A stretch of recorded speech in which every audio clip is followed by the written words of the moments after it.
ওয়াল্লাহু গফুরুর রহিম। আল্লাহ পাক ক্ষমাশীল, আল্লাহ পাক মেহেরবান। বলেন সুবহানাল্লাহ। এই আয়াতটি আমার দৃষ্টিতে বেহেশতের টিকিট। সুবহানাল্লাহ। আর এই আয়াত ভিত্তিক জীবন গঠন না করে কেউ সুন্নি হবে তো দূরে থাক, মুসলমান হবারই সুযোগ নাই। আগে মুসলিম, আগে কি, তারপর দেখতে হবে আপনি সুন্নি না ওহাবি। যদি মুসলিমই হইতে না পারেন তাহলে কিসের সুন্নি, কিসের ওহাবি? না সুন্নি, না ওহাবি, না ইহাবি, না উহাবি, কুছ ভি নেই।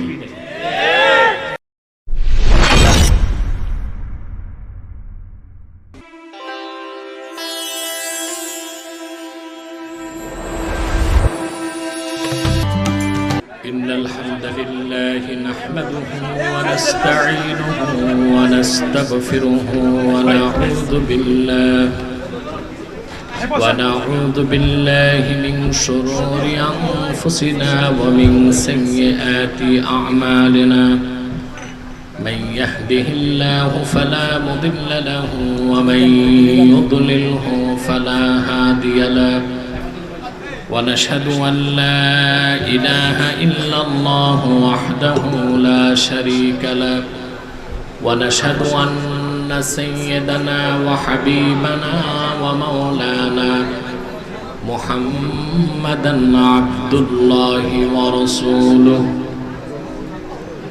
صلى الله عليه وعلى آله وصحبه وسلم، الذي أكمل الله به قصر النبوة، أي ختم الله به النبوة وحكم لا نبي بعده، وأعلن في القرآن بالبرهان أن محمدا صلى الله عليه وسلم خاتم النبيين والمرسلين، الذي أرسله بالحق بشيرا ونذيرا وداعيا إلى الله بإذنه وسراجا منيرا. فقد قال الله تعالى في كلامه المجيد والفرقان الحميد: أعوذ بالله من الشيطان الرجيم. بسم الله الرحمن الرحيم. قل إن كنتم تحبون الله فاتبعوني يحببكم الله ويغفر لكم ذنوبكم والله غفور رحيم. صدق الله العظيم وصدق رسوله النبي الكريم، ونحن على ذلك من الشاهدين والشاكرين، والحمد لله رب العالمين. إن الله وملائكته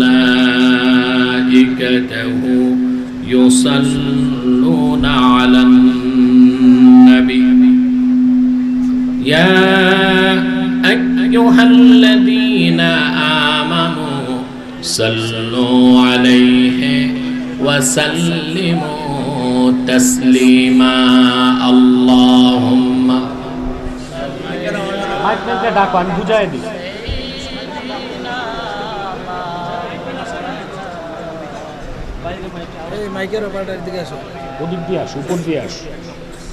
وعلى آل سيدنا مولانا محمد.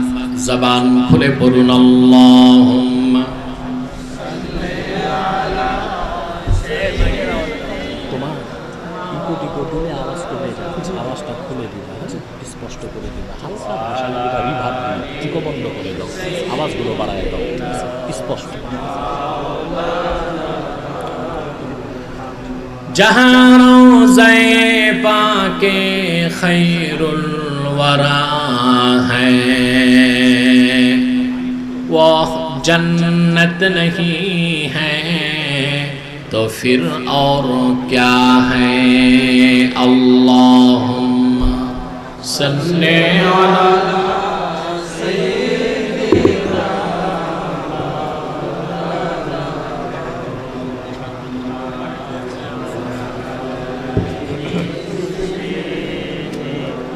मौलाना मोहम्मद।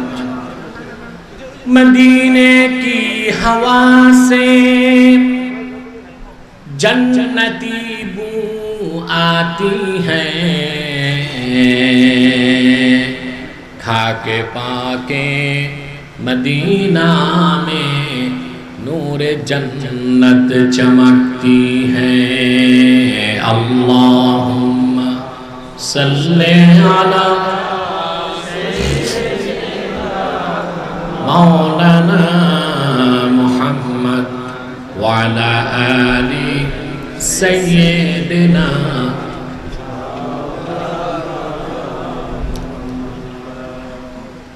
मुहम्मदुन रसूलुल्लाहि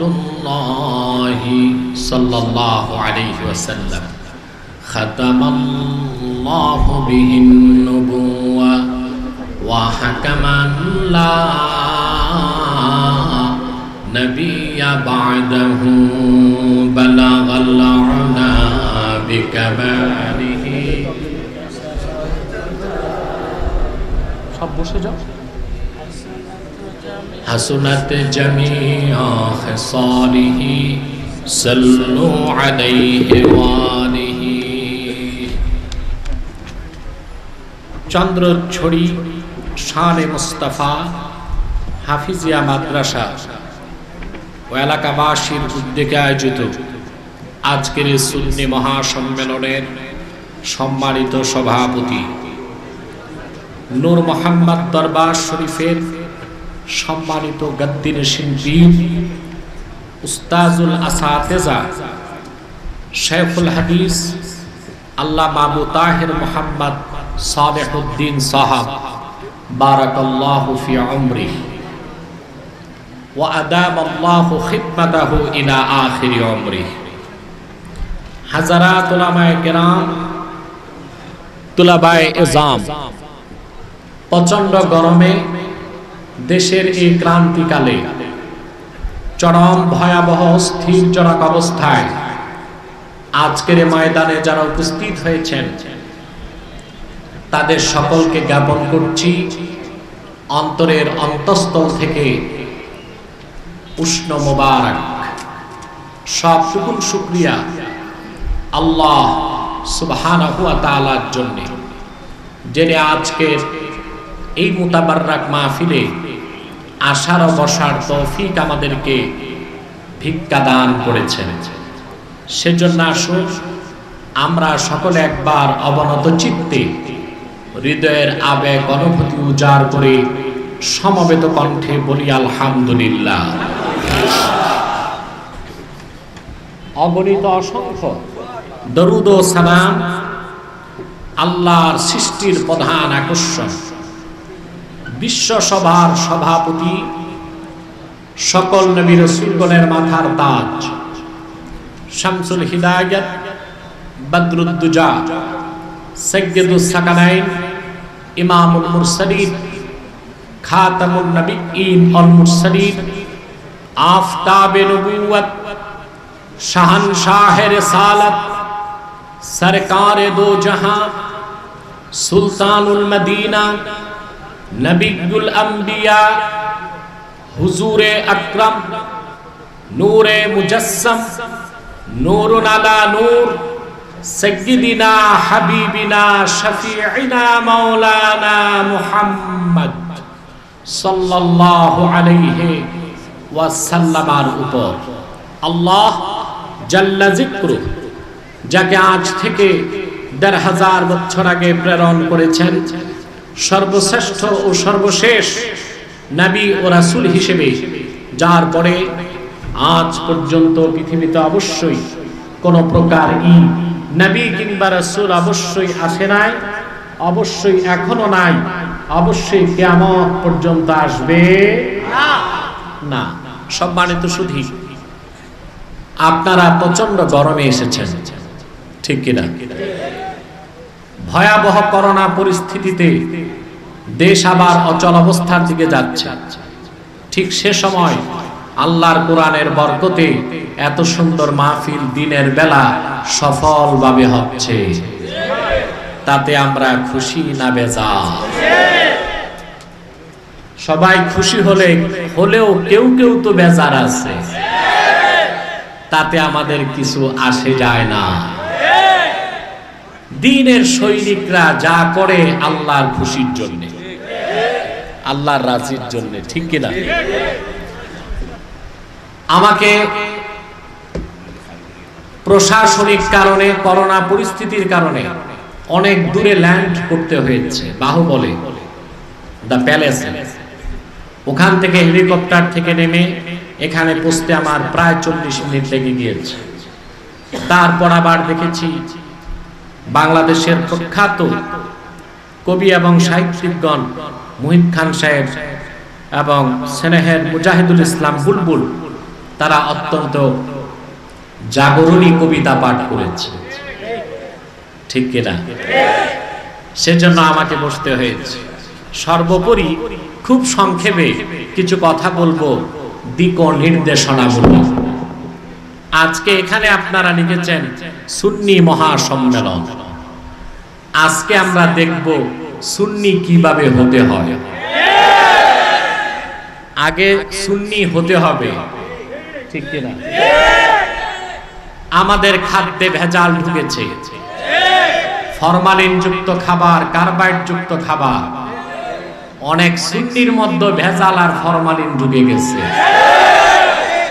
আমরা আজকে ফরমালিন মুক্ত সুন্নি হবার ফর্মুলা আল্লাহর কোরআন থেকে নিব, ঠিক কিনা? এবং আমার বক্তব্য কাউকে আক্রোশমূলক নয়, শুধুই মাত্র হেদায়েতের জন্য।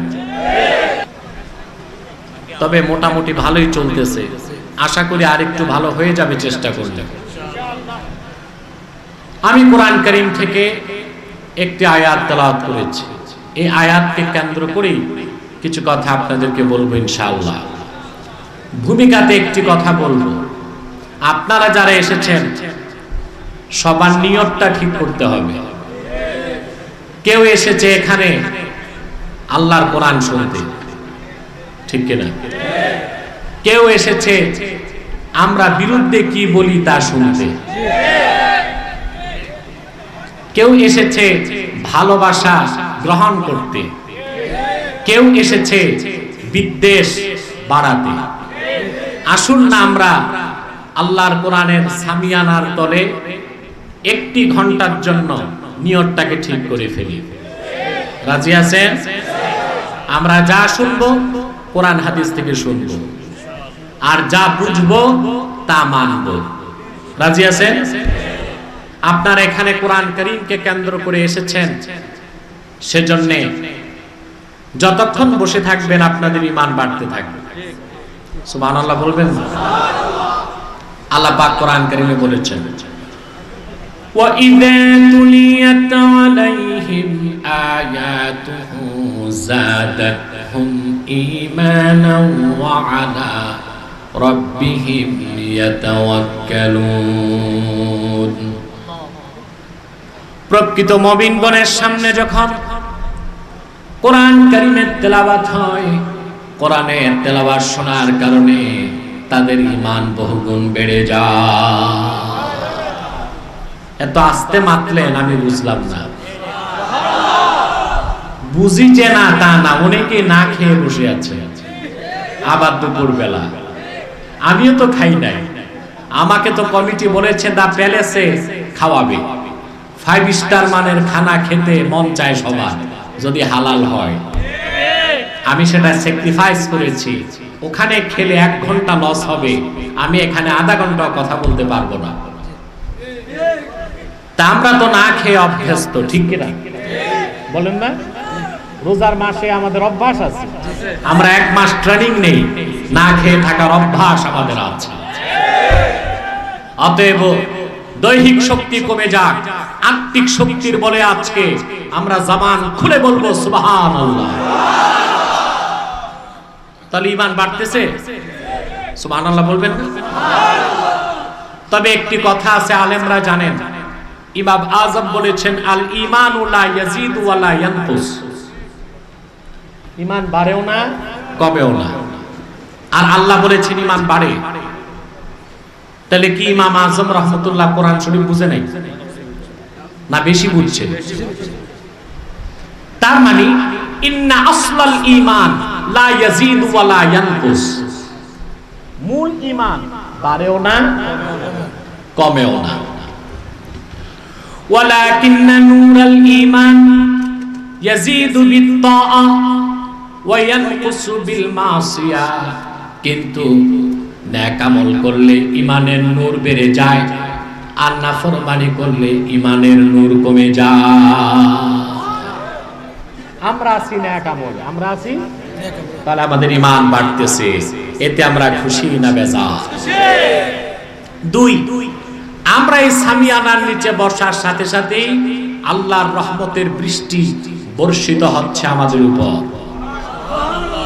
আল্লাহ পাক এই কথাও কোরআন কারীমে বলেছেন, وَإِذَا قُرِئَ الْقُرْآنُ فَاسْتَمِعُوا لَهُ وَأَنصِتُوا لَعَلَّكُمْ تُرْحَمُونَ। আল্লাহ রাব্বুল আলামিন বলেছেন, যখন কোরআন পঠিত হয় মনোযোগ দিয়ে শোনো, ওয়া আনসিতু, নীরবতা পালন করো, যেন তোমরা আল্লাহর রহমতের চাদরে বেষ্টন হয়ে যেতে পারো। ঈমান বাড়তেছে, রহমত আসতেছে, সুবহানাল্লাহ বলবেন না? এতে আমরা খুশি না বেজার? প্রচন্ড গরমে এত বাধা বিপত্তির পরে মাইক চালাবার সুযোগ নাই, তারপরেও এই হাজার হাজার মুসলমান এসেছে আল্লাহর কোরআনের আকর্ষণে, সুবহানাল্লাহ বলেন। কিন্তু যে ভাইরা দাঁড়িয়ে আছেন তাদের ব্যাপারে আমি সিদ্ধান্তহীনতায় ভুগছি। তারা ওয়াজ শুনতে এসেছে না আরো কিছু করতে এসেছে? আমাদের মাহফিল অনেক সময় হিন্দুরাও আসে ওয়াজ শুনতে, তারা বসতে লজ্জা পায়, বসতে চায় না। ওই রকম হিন্দু ছাড়া মুসলমান ভাই যারা আছেন আল্লাহর রাস্তায় বসে যান, এবং মাঝখানে কোনো ফাঁকা জায়গা রাখবেন না, যেন আপনারা পরিপূর্ণ রহমত পেতে পারেন। আমি যা বললাম এখন এর চেয়ে কঠিন কোনো বক্তব্য নাই। এরপর যদি কেউ না বসেন সেটা আমার করার কিছু না, আমি বুঝবো যে তার কোমরের হাড্ডিতে সমস্যা আছে। বিচ্ছিন্ন কেউ প্যান্ডেলের বাইরেও থাকবেন না, ভিতরে এসে বসেন। আমাদের পরিবেশটা আরো সুন্দর হয়েছে, আমরা চাই যত সুন্দর হবে আমাদের উপর আল্লাহর কল্যাণ তত আসবে। এবার আসুন মূল আলোচনায় প্রবেশ করছি। আমার সঙ্গে আপনারাও তেলাওয়াত করুন, যেন প্রতিটি অক্ষরে নূর আল্লাহ পাক আমাদের সিনায় উদ্ভাসিত করে দেয়। পড়েন আউযু বিল্লাহি মিনাশ শাইতানির রাজীম, বিসমিল্লাহির রাহমানির রাহিম। قل إن كنتم تحبون الله فاتبعوني يحببكم الله ويغفر لكم ذنوبكم والله غفور رحيم। আল্লাহ রাব্বুল আলামিন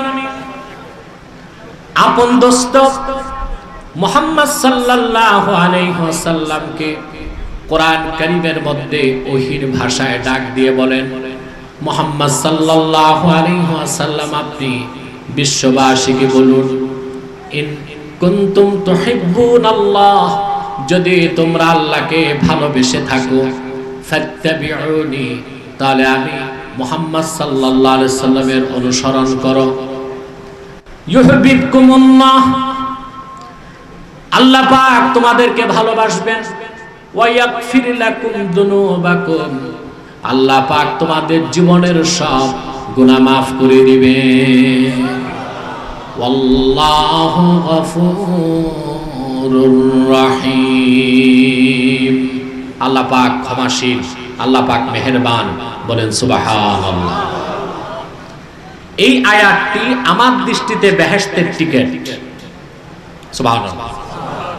আর এই আয়াত ভিত্তিক জীবন গঠন না করে কেউ সুন্নি হবে তো দূরে থাক, মুসলমান হবারই সুযোগ নাই। আগে মুসলিম, আগে কি, তারপর দেখতে হবে আপনি সুন্নি না ওহাবি। যদি মুসলিমই হইতে না পারেন তাহলে কিসের সুন্নি, কিসের ওহাবি? না সুন্নি, না ওহাবি, না ইহাবি, না উহাবি, কুছ ভি নেই। আগে কি হইতে হবে? মুসলিম হতে হবে, ঠিক কি না? তো এই আয়াতটিকে আমি বলে থাকি বেহেশতের টিকিট। আমার দেশে অনেক পীর সাহেব বেহেশতের টিকিট বিক্রি করে। না, কোন পীরের হাতে বেহেশতের টিকিট নয়। বেহেশতের টিকিট দিবে আল্লাহর কোরআন। ঠিক কিনা বলেন? কে দিবে? সুবহানাল্লাহ বলবেন না? এখন আসেন আমরা একটু ব্যাখ্যা নেই। আল্লাহ পাক বলেছেন মুহাম্মদ সাল্লাল্লাহু আলাইহি ওয়াসাল্লাম আপনি বলুন, যদি তোমরা আল্লাহকে ভালোবেসে থাকো ফাত্তাবিউনি, তাহলে আমি মুহাম্মদ সাল্লাল্লাহু আলাইহি ওয়াসাল্লামের অনুসরণ করো। সুবহানাল্লাহ। আমার ভাইরা, রাসূলুল্লাহর অনুসরণ কি? আল্লাহর হাবিবের অনুসরণটাই ইসলাম, ঈমান, ইহসান, শরিয়ত, তরিকত, হাকিকত, মারিফত। রাসূলুল্লাহর ইত্তেবা, আনুগত্য। রাসূলুল্লাহর অনুসরণের বাইরে কোনো ইসলাম নাই, শরীয়ত নাই, তরিকত নাই, হাকিকত নাই, মারিফত নাই। আছে একটাই মাইরের পথ। আছে কি? রাসূলুল্লাহর অনুসরণের বাইরে কোনো ইসলাম আছে না? সুন্নিয়ত আছে? কথা বলেন না, মাতো না কেন ভাই? আছে।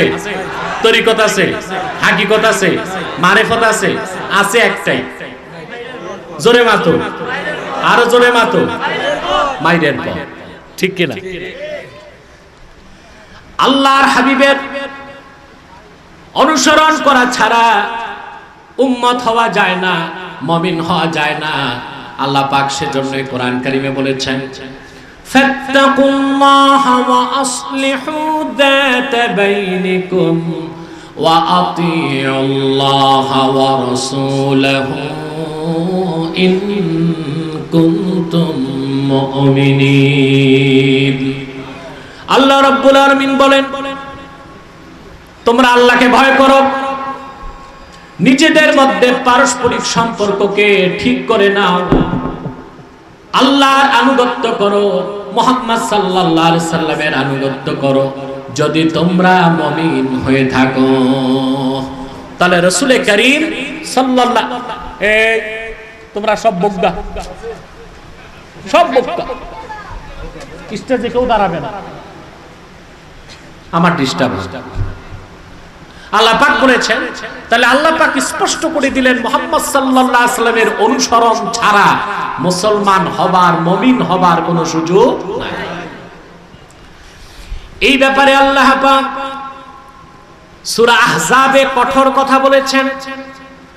আল্লাহ পাক বলেন, ওয়া মা কানা লিমুমিনিন ওয়ালা মুমিনাতিন ইযা কাদাল্লাহু ওয়া রাসূলুহু আমরান আইয়াকুনা লাহুমুল খিয়ারাতু মিন আমরিহিম ওয়া মান ইয়াসিল্লাহা ওয়া রাসূলাহু ফাকাদ দাল্লা দালালাম মুবিনা।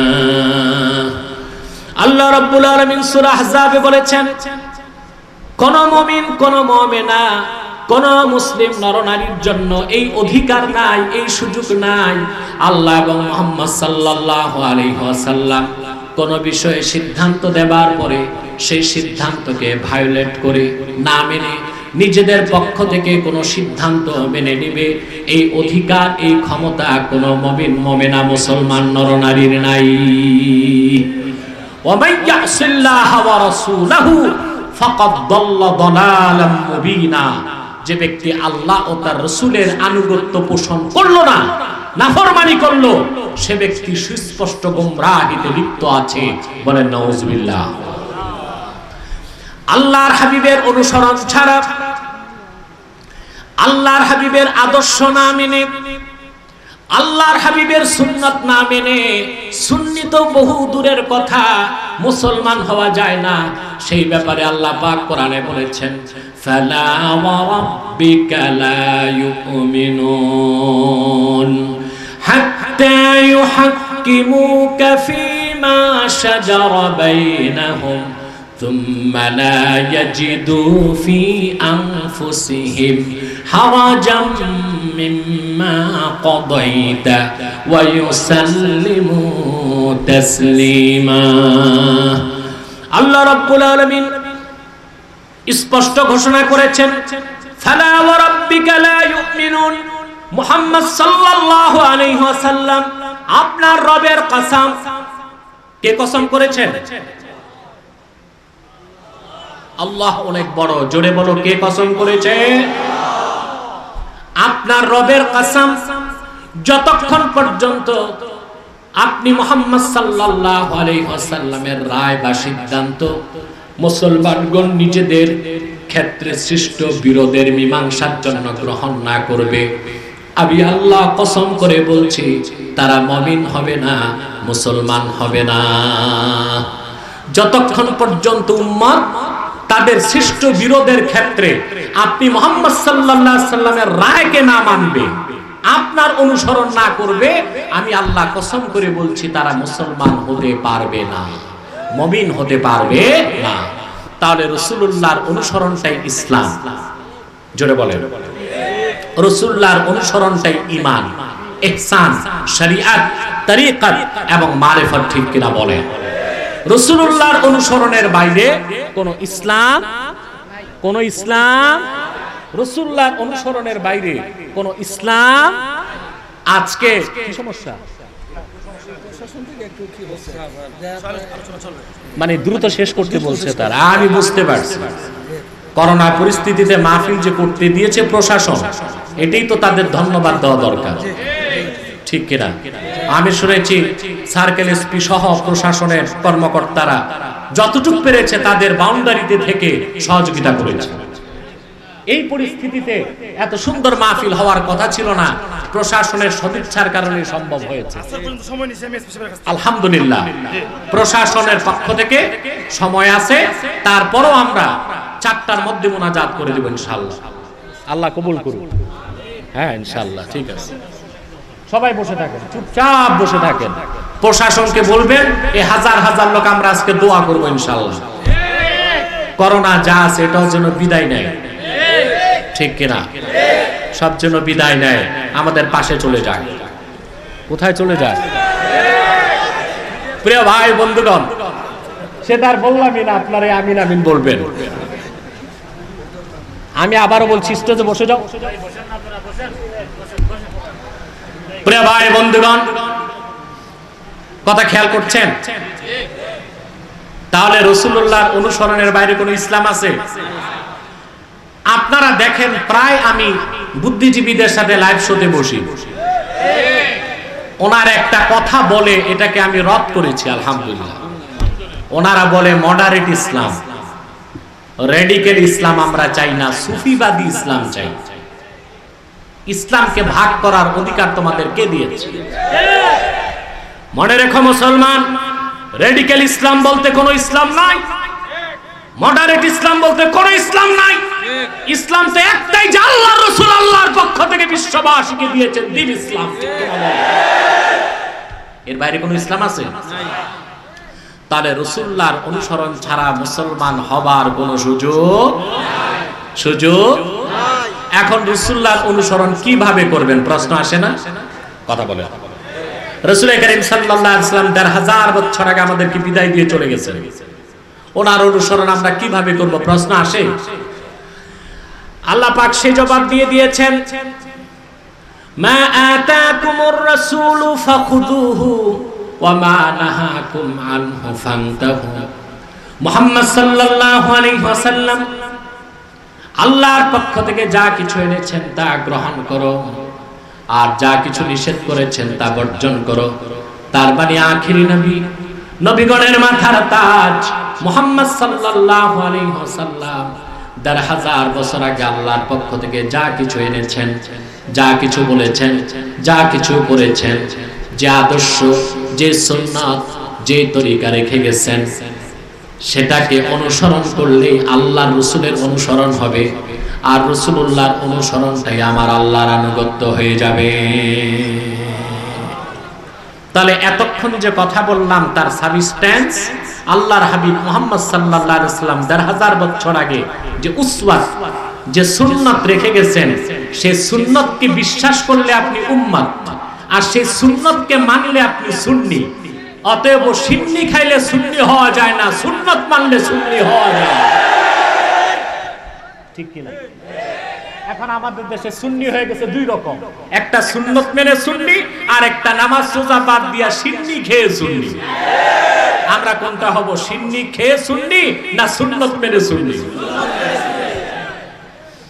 সুন্নতের ব্যাখ্যা কি, সংজ্ঞা কি? আমরা কিছু সুন্নি দেখা যায় গাউস পাক আব্দুল কাদের জিলানী রাহমাতুল্লাহর তরিকার দাবি করি, কিন্তু আব্দুল কাদের জিলানী রাহমাতুল্লাহর কিতাবগুলো ভালো করে পড়ি নাই। তিনি তার বিখ্যাত কিতাব গুনিয়াতুত তালিবিনে সুন্নতের ব্যাখ্যা দিয়েছেন।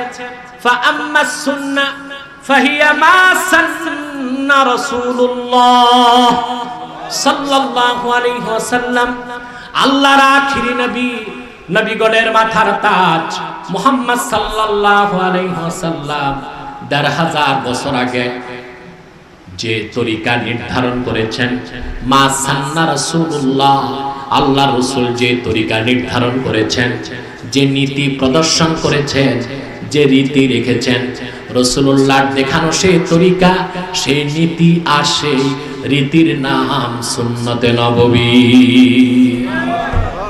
এখন রাসূলুল্লাহ আমাদের জন্য সুন্নত রেখে গেছেন কবর জিয়ারত। আল্লাহর ওলিদের মাজার আমরা জিয়ারত করি, বাপ মার কবর জিয়ারত করি, আর রাসূলুল্লাহ হারাম এবং শিরক হিসেবে নির্ধারণ করেছেন কবরে সাজদা করা, মাজারে সাজদা করা।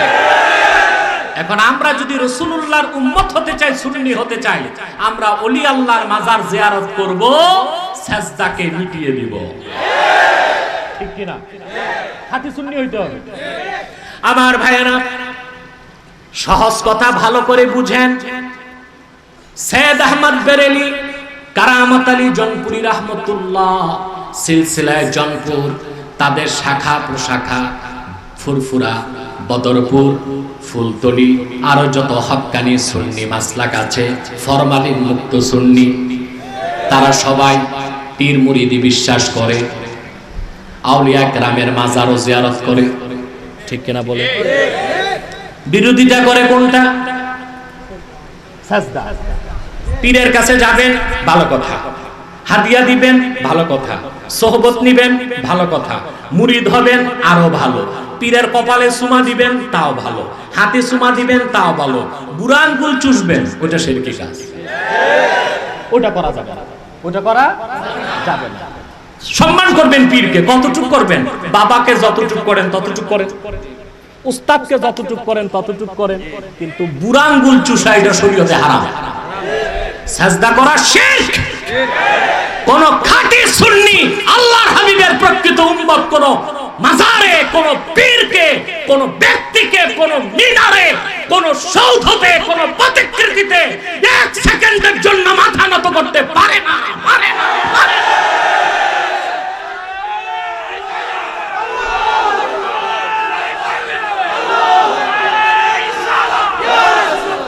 আমার সুন্নি ভাইয়েরা, তোমাদের বিবেকের কাছে একটি প্রশ্ন করি, যদি আল্লাহর পরে কাউকে সাজদা করার অনুমতি ইসলামে থাকতো, বলো তো সাহাবায়ে কেরাম আল্লাহকে সাজদার পর কাকে সাজদা করতেন? সুবহানাল্লাহ। তাই তো হওয়া উচিত ছিল। সাহাবায়ে কেরাম কি রাসূলুল্লাহকে সাজদা করছেন? করতে চাইছেন? জি চাইছেন। মুসনাদ ইমাম আহমদ বিন হাম্বলের হাদিস, আল্লাহ রাসূল সাল্লাল্লাহু আলাইহি ওয়াসাল্লাম মদিনা মুনাওয়ারাতে হাঁটতেছেন, পাহাড়ের উপর থেকে, উহুদ পাহাড় থেকে এক উষ্ট্রী মহিলা উট এসেই রাসূলুল্লাহর কদম মোবারকে সাজদা করছে। সাহাবায়ে কেরাম বললেন, ইয়া রাসূলুল্লাহ, ইয়া হাবিবাল্লাহ, বনের উষ্ট্রী আপনার নূরময় কদমে সাজদা করে ধন্য হয়ে গেল। যদি আমাদেরকে অনুমতি দেন, আমরা একটু সাজদা করতে চাই। আল্লাহর হাবিব অনুমতি দিলেন না। রাসূলুল্লাহ বললেন, আমার শরীয়তে আল্লাহ ছাড়া কাউকে সাজদার অনুমতি নাই। লাউ আমারতু আহাদান আইয়াসজুদা লি আহাদিন লা আমারতুল মারআতা আন তাসজুদা লি যাওজিহা। যদি আমি আমার উম্মতের কাউকে আল্লাহ ছাড়া অন্য কোনো মানুষকে সাজদার অনুমতি দিতাম, আমি আমার উম্মতের নারীদের উপর হুকুম করতাম তারা যেন স্বামীর পায়ে সাজদা করে। যেখানে আল্লাহর হাবিব সাল্লাল্লাহু আলাইহি ওয়াসাল্লাম নিজের ক্ষেত্রে সাজদার বৈধতা দিলেন না, সেখানে তোমার পীর যত বড় হোক, যত বড় আবদাল হোক, ওলি হোক, দরবেশ হোক, সে তো আল্লাহ রাসূলের কোন একজন সাহাবীর জুতার পায়ের ধুলা সমান হয় নাই। তাকে সাজদা করা কি জায়েজ হবে নাকি? আমার দেশে আমরা নিজ নিজ পীর আর দরবেশকে উপরে উঠাইতে তাল গাছের মাথায় উঠে না। পীর ফকির আউলিয়ার মর্যাদা একটা সীমানা পর্যন্ত, ঠিক কিনা? গাউসে পাক শেখ আব্দুল কাদের জিলানী রাহমাতুল্লাহকে মেশকাতে শরামের কাতে এসেছে এই কথা। এক ব্যক্তি জিজ্ঞেস করলেন এক মুরিদ, হুজুর, আপনার মর্তবা কি সাহাবায়ে কেরামের সমান হয়েছে? গাউসে পাক শেখ আব্দুল কাদের জিলানী রাহমাতুল্লাহ কি জবাব দিলেন? তিনি বললেন, শোনো, আল্লাহর হাবিবের সাহাবীগণ যুদ্ধের ময়দানে ঘোড়া নিয়ে যখন দৌড়াতেন, সেই ঘোড়ার পা থেকে যে ধুলা উঠত, আমি আব্দুল কাদের সেই ধুলার সমান হই নাই। এই যদি হয় গাউসে পাক শেখ আব্দুল কাদের জিলানী রাহমাতুল্লাহ বক্তব্য, তা আপনার পিসাব আর কত বড় হয়েছে। অতএব সুন্নাত মানলেই উম্মত, সুন্নাত অনুসরণ করলে সুন্নি, সুন্নাত বিশ্বাস করলে উম্মত, সুন্নাত মানলে সুন্নি, সুন্নাত বিশ্বাস না করলে উম্মত নয়। উম্মত না হয়ে সিন্নি খেলে সুন্নি নয়। মনে থাকবে? অতএব সুন্নি সম্মেলন দিবেন, আগে তো সুন্নি চিনতে হবে, ঠিক কিনা বলে? আমরা সুন্নত বিশ্বাস করে কি? আরে মিয়া, কবিতা তো এতক্ষণ শুনছেন, আমার কবিতা শুনেন। সুন্নত মানলে উম্মত, সুন্নত যার বিশ্বাস নয় রাসূলুল্লাহর সে উম্মত নয়। সুন্নত মানলে উম্মত, সুন্নত অনুসরণে সুন্নি, ঠিক কিনা বলে? আল্লাহ পাক আমাদেরকে খাঁটি সুন্নি বানাক। বলেন আল্লাহুম্মা আমিন। সময় দেখেন, বলেন আল্লাহুম্মা আমিন। রাখেন, শেষ করেন। আপনি তো রাজনীতি নিয়ে চিন্তায় আছেন, আপনার সমস্যা হবে না, চুপচাপ বসেন। আমরা আপনার জন্য, নেতাদের জন্য ভালো করে দোয়া করে দেব। এই হাজার হাজার মানুষ বসে আছে, তাদের খোরাক না দিলে তারা কষ্ট পাবে, ঠিক কিনা? আমরা তো বলেছি 4টায় শেষ করে দিচ্ছি, আমরা কিছু খোরাক নিয়ে যাব, কি বলেন? কথা বুঝতেছেন? প্রিয় ভাই বন্ধুগণ, দেখেন তো ময়দানটা ভরপুর হয়ে গেছে। আলহামদুলিল্লাহ বলেন, আরো জোরে বলেন আলহামদুলিল্লাহ। করোনা পরিস্থিতি যদি না থাকতো, এই ময়দানে মনে হয় সুন্নি জনতাকে জায়গাও দিতে পারতেন না। তারপরও আমরা সফল, বলেন আলহামদুলিল্লাহ। তাহলে রাসূলুল্লাহর সুন্নত বিশ্বাস করলে আপনি কি? উম্মত। উম্মত। আর সুন্নত অনুসরণ করলে সুন্নি। এই মানদণ্ডে আপনাকে চিনতে হবে কোনটা খাঁটি সুন্নি আর কোনটা ফরমালিন যুক্ত সুন্নি। পারবেন তো ইনশাআল্লাহ? এবার আসেন ভাইরা, রাসূলুল্লাহর অনুসরণ ছাড়া মুসলমান হওয়া যায় না। এখানে লাজিম মালজুমের কায়দায় আরেকটা বিষয় চলে আসে।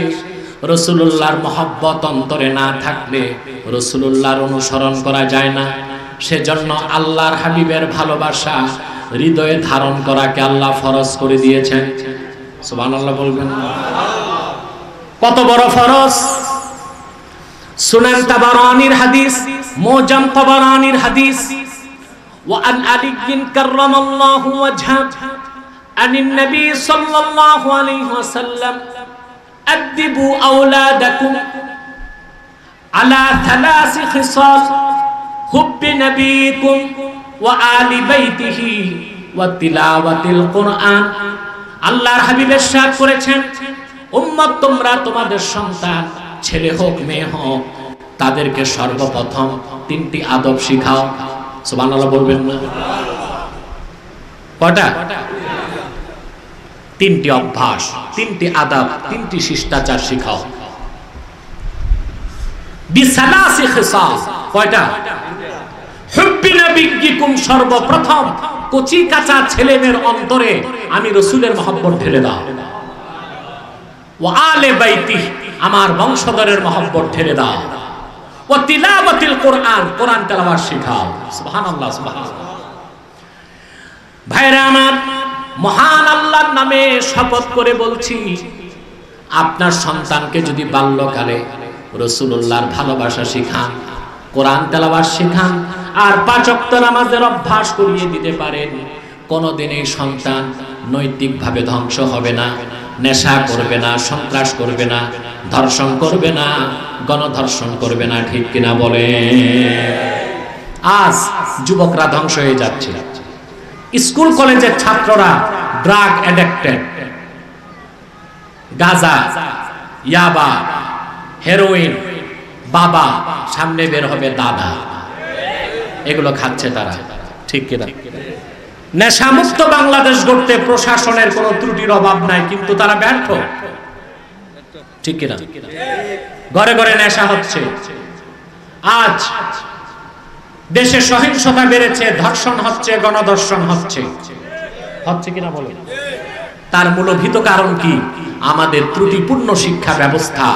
আমরা যদি কোরআন সুন্নাহর শিক্ষায় যুবকদের শিক্ষিত করতে পারতাম, নেশা, সন্ত্রাস, সহিংসতা, ধর্ষণ খুঁজে পাওয়া যেত না বাংলাদেশে। ঠিক কিনা বলেন?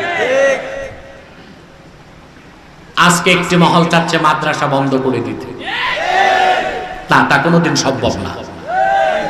মনে রাখবেন, বাংলাদেশের পূর্বাকাশে যতদিন সূর্য উঠে পশ্চিমে ডুববে, ততদিন বাংলাদেশে যতদিন লাল সবুজের পতাকা থাকবে, ততদিন বাংলাদেশে মসজিদ থাকবে, আযান হবে, মাদ্রাসা থাকবে, কোরআনের তেলাওয়াত হবে।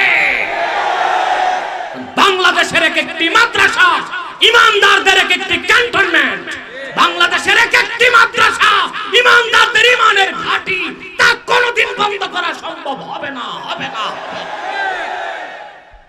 মাদ্রাসা বন্ধ করবেন না। দূরবীন দিয়ে খুঁজেও প্রশাসন মাদ্রাসার ছাত্রগণ ধর্ষণ করেছে একটা দেখাতে পারবেন না। মাদ্রাসার ছাত্র ইয়াবা বেচে, ইয়াবা খায় দেখাতে পারবেন না। ওই সব পাবেন ও লেভেল আর এ লেভেলের ছাত্রদের মধ্যে। যত গণধর্ষণ, মহিলাদেরকে অত্যাচার, ইফতিজিং, সন্ত্রাস, সহিংসতা, দুর্নীতি, এই সব কিছুর পিছনে দায়ী বিশ্ববিদ্যালয়ের ছাত্ররা, শিক্ষকরা, শিক্ষিতরা, মাদ্রাসার ছাত্র শিক্ষক দায়ী নয়। ঠিক কিনা বলেন? সন্তানকে ভালো করতে চান, রাসূলুল্লাহর ভালোবাসা শিখায় দেন। তার অন্তরে রাসূল আল্লাহর হাবিবের ভালোবাসা শিখান। আর নামাজের অভ্যাস, তবে নামাজ শিখাবার আগে আল্লাহর হাবিবের ভালোবাসা শিখাতে হবে। নামাজ 7 বছর থেকে। মুস্তাদরাক আলা সাহিহাইনে এসেছে, ইমাম হাকিম রওয়ায়াত করেছেন, আল্লাহর হাবিব সাল্লাল্লাহু আলাইহি ওয়াসাল্লাম ইরশাদ করেছেন, মুরু আওলাদাকুম বিস-সালাহ ওয়া হুম 7 সিনিন। সন্তানকে নামাজের আদেশ করো যখন তাদের বয়স কত? আর আল্লাহর হাবিবের ভালোবাসা শিখাতে হবে। আমার গবেষণায় দেখেছি 4 বছর বয়স থেকে। কারণ 4 বছরে সন্তান আকেল হয়। আকল আসে কয় বছরে? বলেন 4 বছরে। এই 4 বছর বয়স থেকে আল্লাহর হাবিবের ভালোবাসা তাকে শিখাতে হবে। আমার ভাইয়েরা, রাসূলুল্লাহর ভালোবাসা কতটুক হবে? জীবনের চেয়ে বেশি হতে হবে। আল্লাহর হাবিব মুহাম্মদ সাল্লাল্লাহু আলাইহি সাল্লামের ভালোবাসায় জীবন যারা উৎসর্গ করতে পারে তারাই তো খাঁটি মুমিন, তারাই তো খাঁটি সুন্নি। আর ঘরে বসে যারা ফতোয়াবাজি করে তারা তো খাঁটি সুন্নি হতে পারে না। কারণ প্রকৃত সুন্নি সে যে তার জীবন থেকে আল্লাহ তার রাসূলকে বেশি ভালোবাসবে। বুখারীর হাদিস, আল্লাহর হাবিব সাল্লাল্লাহু আলাইহি ওয়াসাল্লাম ইরশাদ করেছেন, সালাসুন মান কুননা ফীহি ওয়াজাদা হালাওয়াতাল ঈমান মান কানা আল্লাহু ওয়া রাসূলুহু আহাব্বা ইলাইহি মিম্মা সাওয়াহুমা। তিনটি বৈশিষ্ট্য যার মধ্যে একত্রিত হলো সে ঈমানের মধুর স্বাদ পেল। তার প্রথমটি হলো যেই ব্যক্তির নিকট আল্লাহ তার হাবিব মুহাম্মদ সাল্লাল্লাহু আলাইহি ওয়াসাল্লাম প্রিয় হবেন সবকিছুর চেয়ে বেশি, অর্থাৎ তার জীবন থেকেও বেশি। বলেন সুবহানাল্লাহ। তাহলে আমরা রাসূল করিম সাল্লাল্লাহু আলাইহি ওয়াসাল্লামকে জীবন থেকে বেশি ভালোবাসবো। রাজি আছেন? সাহাবায়ে কেরাম জীবন থেকে বেশি আল্লাহর হাবিবকে ভালোবাসতেন। হাদিসের কিতাবে এসেছে, উহুদ যুদ্ধ শেষ, এক বুড়ি মহিলা মসজিদ নববীর কাছ থেকে দৌড়ায় উহুদ পাহাড়ের দিকে যাচ্ছে। আপনারা যারা হজ করেছেন দেখেছেন, মসজিদ নববীর 21 নম্বর গেটে দাঁড়ালে উহুদ পাহাড় দেখা যায়, কিন্তু কাছে না। আমি মেপে দেখছি 4 মাইল দূরে। কত দূরে? 4 মাইল দূরে। কত মাইল? মহিলা দৌড়াচ্ছে, হাদিস সাক্ষী মহিলাটি ছিল আজুজা, বৃদ্ধা মহিলা দৌড়াচ্ছে। উহুদ থেকে কাফেলা ফেরত আসছে।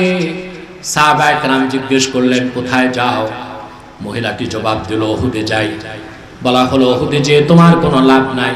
কাদ উস্তুশহিদা আবুকে ফিল উহুদ, আমরা দেখেছি উহুদে তোমার বাবা শহীদ হয়ে গেছেন। মহিলাটি বলল, বাবার কথা জানতে চাই না, বলো আল্লাহর হাবিব কেমন আছে? আবার মহিলা দৌড়াচ্ছেন, আরেকটি কাফেলা আসতেছে। লোকজন জিজ্ঞেস করলো, মহিলা কোথায় যাও? বলল, আমি উহুদে যাই। বলল, কোনো লাভ নাই। কাদ উস্তুশহিদা যাওজুকে, তোমার স্বামী শহীদ হয়ে গেছে। মহিলা বলল, তা জানতে চাই না, বলো আল্লাহর হাবিব কেমন আছেন? সুবহানাল্লাহ বলবেন। আবার সামনের দিকে দৌড়াচ্ছেন, কাফেলা আসতেছে। জিজ্ঞেস করলো, মহিলা কোথায় যাও? উহুদে যাই।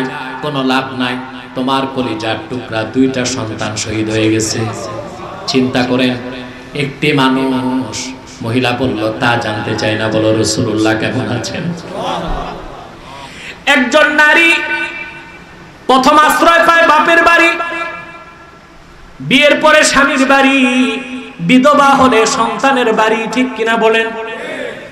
এই মহিলার বাবাও শহীদ, তার ভাই শহীদ, তার স্বামী শহীদ, কিন্তু তিনি বলেন রাসূলুল্লাহ কেমন আছে? উহুদে তিনি বসলেন, আল্লাহর হাবিব বসে আছেন, রক্ত ঝরছে। হযরত ফাতেমা রক্তগুলো পরিষ্কার করছেন। মহিলাটি রাসূলুল্লাহর সামনে দাঁড়িয়ে বললেন, ইয়া রাসূলুল্লাহ, ইয়া হাবিবাল্লাহ, যখন শুনলাম আপনি পৃথিবীর থেকে বিদায় নিয়েছেন, ঘর থেকে বের হলাম, পথের মধ্যে শুনলাম বাবা শহীদ, তারপরে শুনলাম স্বামী শহীদ, তারপরে শুনলাম সন্তান শহীদ। কলিজা বড় দুঃখ নিয়ে এসেছি। এসে দেখলাম আপনি বেঁচে আছেন। কুল্লু মুসিবাতিন বাদাকা সাগীরাতুন ইয়া রাসূলুল্লাহ, কলিজায় আর দুঃখ নাই, কষ্ট নাই, ব্যথা নাই, সব মুসিবত ছোট হয়ে গেছে, আমার আর কিছু লাগবে না। আপনি রাসূল বেঁচে আছেন, এর চেয়ে খুশির আর কিছু নাই।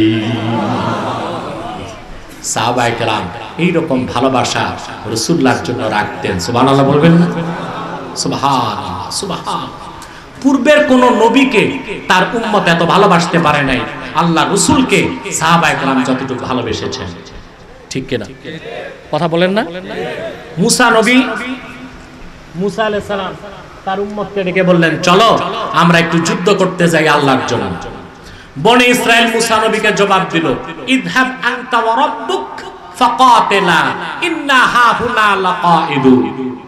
ঠিক কি না? মুসা, তুমি যাও, তোমার রবে যাও, খোদায় যে যুদ্ধ করো, আমরা এখানে দাঁড়াইলাম, দেখি ফলাফল কি হয়। নাউজুবিল্লাহ বলবেন।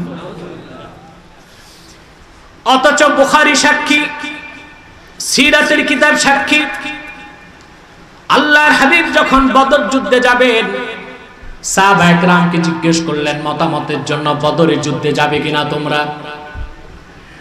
মুহাজিররা জবাব দিয়েছে আমরা রাজি। আনসাররা চুপচাপ। বারবার প্রশ্ন করার পর আনসাররা বুঝলো আল্লাহর হাবিব আমাদের মতামত চান। এক আনসার সাহাবী দাঁড়ায় বললেন, হুজুর, বদর তো বাড়ির কাছের ময়দান, এখানে যেতে তো কোনো আপত্তি নাই। লাউ সিরতা বিনা ইলা বারকিল গিমান, যদি আপনি এখান থেকে ইয়ামানের 1000 মাইল দূরে বারকুল গিমাদে যেতে বলেন যুদ্ধ করতে, আপনার নূরময় কদমের সামনে বুকের তাজা খুন ঢেলে দিতে আমরা প্রস্তুত আছি। সুবহানাল্লাহ। ঈসা নবীকে তার উম্মত এত ভালোবাসতে পারে না। ঈসা আলাইহিস সালাম যখন ইহুদিরা বন্দী করলো, ঈসা নবীর খাস সাহাবী ছিল 12 জন হাওয়ারি। কয়জন? জোরে বলেন। খাস মানুষ, খাস, সবচেয়ে কাছের মহব্বতের সাহাবী। এই 12 জনের একজন ছিল সেন্ট পৌল। সেই ইহুদিদের কাছ থেকে মাত্র 22 পয়সা ঘুষ খাইয়া দেখাই দিছে ঈসা এই ঘরে আছে। নাউজুবিল্লাহ বলবেন। কত পয়সা ঘুষ খাইছে ঠিক, ঈসা নবীকে দেখাইছে ঠিক, মারতে তো পারে নাই। ঈসাকে আল্লাহ আকাশে উঠায় নিয়েছেন। যেটা মারছে ওটা ঈসা না, ওটা মিসা। ওটা কি ঈসা না মিসা? মারছে কোনটা? মিসা। আর খ্রিস্টানদের ধর্মে বিশ্বাস হয়ে গেছে ক্রুসিফিকেশন, অর্থাৎ ক্রুশবিদ্ধ করে ঈসাকে হত্যা করা হয়েছে। আল্লাহ বলেন না, যেটা মারছে এটা ঈসা না, এটা মিসা।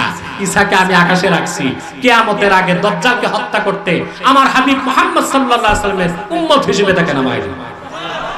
সুবহানাল্লাহ বলবেন। তাহলে 22 পয়সায় নবীর মহব্বত কথা বলে না। কিন্তু সাহাবায়ে কেরাম আল্লাহর আখিরি নবী মুহাম্মদ সাল্লাল্লাহু আলাইহি সাল্লামকে কেমন ভালোবেসেছেন। রাসূলুল্লাহ যুদ্ধের ঘোষণা দিলে তারা প্রতিযোগিতায় লিপ্ত হয়ে যেতেন, কার আগে কে শাহাদাত বরণ করে রাসূলুল্লাহর দ্বীনকে কায়েম করবে। সুবহানাল্লাহ। তার কারণ কি? সংক্ষেপে কারণটা বলে দিই। আসবাবুল মুহাব্বাতি আরবাআ, ভালোবাসার কারণ 4টা। কয়টা? জামাল, কামাল, ইহসান, কারাবাত। এই 4টার একটা থাকলে মানুষ মানুষকে ভালোবাসবে। 4টার একটা থাকলে মানুষ মানুষকে ভালোবাসবে। তার প্রথম হচ্ছে জামাল। জামাল হচ্ছে বাহ্যিক সৌন্দর্য, দৈহিক সৌন্দর্য। এটার নাম কি? কথা বলে না, জোরে বলেন। এটার নাম কি? এটার নাম কি? জামাল। বাহ্যিক সৌন্দর্যের নাম জামাল। দেখেন রাসূল করিম সাল্লাল্লাহু আলাইহি সাল্লামকে আল্লাহ পাক যে জামাল বা বাহ্যিক সৌন্দর্য দান করেছিলেন, সেটা ছিল রাসূলুল্লাহর শ্রেষ্ঠ মুজিজার একটি। বলেন সুবহানাল্লাহ। ইউসুফ আলাইহিস সালাম অনেক সুন্দর ছিলেন, ঠিক কি না? কথা বলেন না। ওনার সৌন্দর্য দেখে জুলাইখার সঙ্গী সাথীরা আঙ্গুল কেটেছে। কিন্তু হযরতে মা আয়েশা রাদিয়াল্লাহু তাআলা আনহা বলেন, লাউ রাআইনা জাবিনাহু সাল্লাল্লাহু আলাইহি ওয়াসাল্লাম লা আসারনা বিতাকতি ইস-সুদুর আলাল ইয়াদি। জুলাইখার সঙ্গে সাথীগণ ইউসুফের সৌন্দর্য দেখে আঙ্গুল কেটেছে। আল্লাহর কসম, তারা যদি আমার নবী মুহাম্মদ সাল্লাল্লাহু আলাইহি ওয়াসাল্লামের নূরের কপালটা একবার দেখতো, তাহলে আঙ্গুল নয় তারা তাদের কলিজা কেটে টুকরা করে দিত। আলহামদুলিল্লাহ। বসান দুজনকে। কথা বুঝতেছেন? আমার দিকে তাকান, মনোযোগ এই দিকে। আম্মা জান হযরত আয়েশা রাদিয়াল্লাহু তাআলা আনহা বলেছেন যে যদি জুলাইখার সঙ্গী সাথীগণ মুহাম্মদ সাল্লাল্লাহু আলাইহি ওয়াসাল্লামের নূরের কপাল একবার দেখতো, তা আঙ্গুল কাটতো না, কলিজা কেটে দিত। বলেন সুবহানাল্লাহ। আরো জোরে বলেন সুবহানাল্লাহ। এই ছিল রাসূলুল্লাহর জামাল।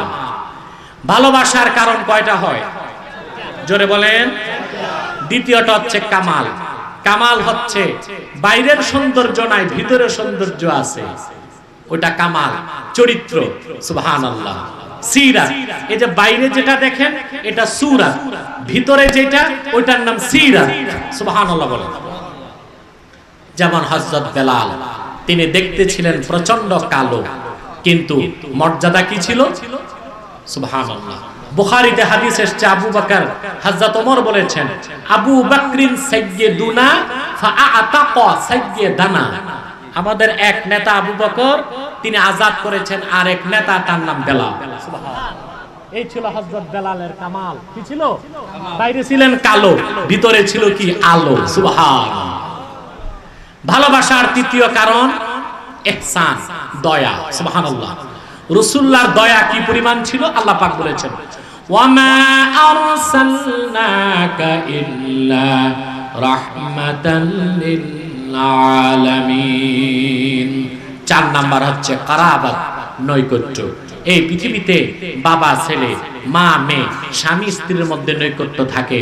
হাসর ময়দানে কেউ কাউকে চিনবে না, ঠিক কিনা বলেন? বাবা মাকে চিনবে না, মেয়ে মাকে চিনবে না, স্বামী স্ত্রীকে চিনবে না, ঠিক কিনা বলেন?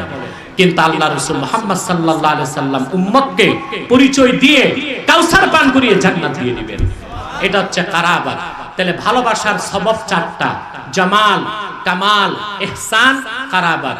এই 4টা আল্লাহ রাসূলের মধ্যে জামাল, কামাল, ইহসান, কারাবাত সবচেয়ে বেশি ছিল বলেই সাহাবায়ে কেরাম ১৫০০ বছর আগে মুহাম্মদ সাল্লাল্লাহু আলাইহি সাল্লামকে জীবনের চেয়ে বেশি ভালোবাসতেন।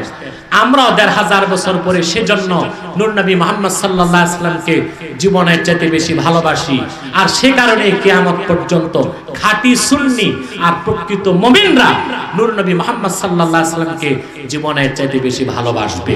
অতএব যদি রাসূলুল্লাহকে ভালোবেসে উম্মত হতে চান, আল্লাহ রাসূলের অনুসরণ করতে হবে, সুন্নাতকে বিশ্বাস করতে হবে, সুন্নাতকে মানতে হবে। আল্লাহ যেন আমাদেরকে খাঁটি সুন্নি হিসেবে কবুল করেন।